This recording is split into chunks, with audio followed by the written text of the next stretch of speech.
নবায়নযোগ্য জ্বালানি ভিত্তিক বিদ্যুৎ কেন্দ্র থেকে উৎপাদিত বিদ্যুতের দাম ঘন্টায় প্রতি কিলোওয়াট ৬ টাকা ৪৮ পয়সা করার প্রস্তাবে গণশুনানি হয়েছে।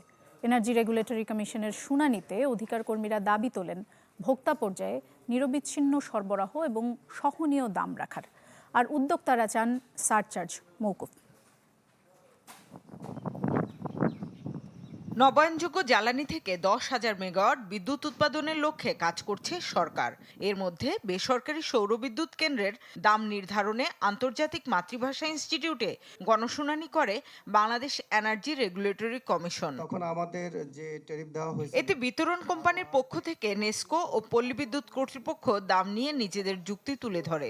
আমাদেরকে যে 7 টাকা 9 পয়সা যদি আমাদের বাল্ক রেট করা হয়, তাতে আমরা ব্রেক ইভেন্টে পৌঁছতে পারি। যে ক্যাটাগরির কনজিউমার আমাদের এমপিপিতে যাবে, আমাদের প্রস্তাবনা স্যার সেই ক্যাটাগরির যে ট্যারিফ, সেই ট্যারিফ অনুযায়ী আমাদেরকে সাবসিডি দেওয়ার বিষয়টা যদি নিশ্চিত করা যায়, তাহলে হয়তো আমরা ক্ষতিগ্রস্ত হব না। তবে বিতরণ কোম্পানির প্রস্তাব যাচাই বাছাই করে বিআরসির কারিগরি কমিটি উৎপাদক থেকে কেনার জন্য ৬ টাকা ৪৮ পয়সা দাম নির্ধারণ করে। এক পাওয়ার প্ল্যান্ট থেকে বিদ্যুৎ উৎপাদন করবে, দূরবর্তী কোনো স্থানে গিয়ে আমার একজন কনজিউমার তার সাথে সমন্বয় করতে হবে, যার ফলে মিটারিং ইস্যু বা ক্যালকুলেশন ইস্যু কিন্তু দুই পোর্শনে বা হিসাব করতে হবে। তবে অতিরিক্ত মাশুল কমানোর দাবি তুলেন বেসরকারি বিদ্যুৎ কেন্দ্র, এমপিপি ও তৈরি পোশাক কারখানা মালিকদের সংগঠন বিজিএমইএ। আমাদের এখানে 15% ভ্যাট আর 2% এআইটি নেওয়া হবে, তাহলে তো ওই 0%টা হয়ে যাচ্ছে 15-17%।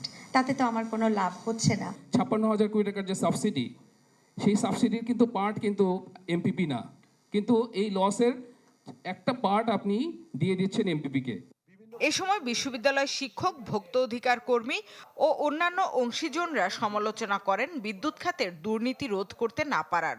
দাবি তোলেন সৌরবিদ্যুতের দাম সহনীয় রাখার। কাউকে জাজ করছি না, আমি শুধু অবজারভেশন হিসেবে বলছি। আমার মনে হয়েছে যে ইউটিলিটিগুলোর মধ্যে আমার গ্রাহক একটা মনোপলি, একটা ভাবনাটা এখানে আসলে আছে। ডিস্ট্রিবিউশন কোম্পানিগুলো লস করতেছে, তাদেরকে প্রাইভেটে ছেড়ে দিতে হবে। আমার তো মনে হচ্ছে যে তোমরা সেই প্রমাণটাই করে গেলে যে তোমাদের দিয়ে চালানো যাচ্ছে না, তোমাদের দিয়ে বাদ দিয়ে ছেড়ে দিতে হবে। বিদ্যুৎ বিভ্রাটের মধ্যেও দাম না কমিয়ে উচ্চ মূল্যে বাড়ানোর সমালোচনাও করেন কেউ কেউ। তবে বিইআরসি জানায় যৌক্তিক ট্যারিফ নির্ধারণে কাজ করছে। কেয়ারফুলি হ্যান্ডেল করা দরকার, যে আমরা নিঃসন্দেহে জানি যে রিনিউয়েবল আমাদের জন্য লাভজনক হবে। রিনিউয়েবল ওই 3.5 ঘন্টা 4 ঘন্টার কথা আসছে।